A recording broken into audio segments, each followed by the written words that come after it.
আসসালামু আলাইকুম। কুকিং হাউসে সবাইকে স্বাগতম জানাচ্ছি। আজকে রান্না করব ছোট মাছ দিয়ে পুঁই শাকের চচ্চড়ি। আর এই চচ্চড়িটা রান্না করব হাতে মেখে।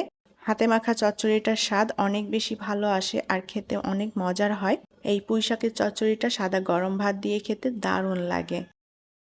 প্যানের মধ্যে এখন পেঁয়াজ কুচি দিয়ে দেবো। আমি এখানে হাফ কাপ পরিমাণ পেঁয়াজ কুচি নিয়েছি। আর দিয়ে দেবো থেতো করা রসুন, কাঁচামরিচের ফালি দিয়ে দেব। কাঁচামরিচটা একটু বেশি দিচ্ছি, আমি এখানে কোনো শুকনো মরিচ ব্যবহার করব না। আর দিয়ে দেব ছোট সাইজের একটা আলু কুচি। আলু ছাড়াও এই চচ্চড়িটা তৈরি করে নেওয়া যাবে, তবে আলু দিলে খেতে ভালো লাগে। এবার এর মধ্যে দিয়ে দেব 1.5 চা চামচ পরিমাণ জিরা এবং ধনিয়ার গুঁড়া, হাফ চা চামচ হলুদ গুঁড়া, স্বাদমতো লবণ।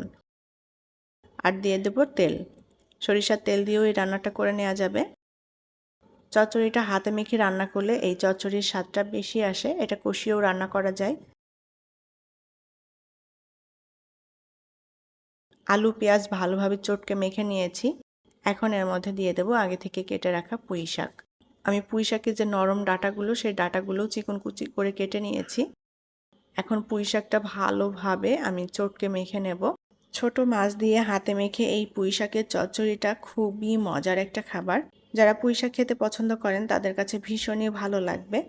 আর এভাবে হাতে মেখে রান্না করলে তো এই চচ্চড়ির স্বাদটা বেড়ে যায়। পুঁই শাকটা ভালোভাবে মেখে নিয়েছি মশলার সাথে। এখন এর মধ্যে দিয়ে দেব ছোট মাছ। আমি এখানে কাসকি মাছ নিয়েছি। কাসকি মাছের পরিবর্তে এখানে যে কোনো ছোট মাছ দিয়ে রান্না করে নেওয়া যাবে, আবার বড় মাছ ছোট টুকরো করেও রান্না করে নেওয়া যায় এই চচ্চড়িটা। মাছ দিয়ে আলতো করে নেড়ে চেড়ে মিলিয়ে নেব। পুঁই শাকের সাথে মাছটা আলতো করে নেড়ে চেড়ে ভালোভাবে মিলিয়ে নিয়েছি।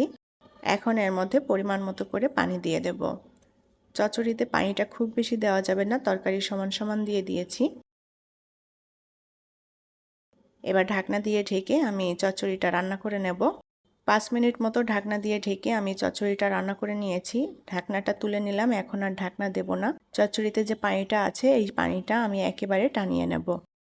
চচ্চড়ির পানিটা সম্পূর্ণ টেনে গিয়েছে। আমি একেবারে শুকনো ঝরঝরে করে নিচ্ছি এই চচ্চড়িটা। আলতো করে এখন একটু নেড়ে চেড়ে দেব। চচ্চড়িটা এরকম শুকনো ঝরঝরে আর নিচে থেকে একটু পোড়া পোড়া হলে খেতে বেশি মজার হয়।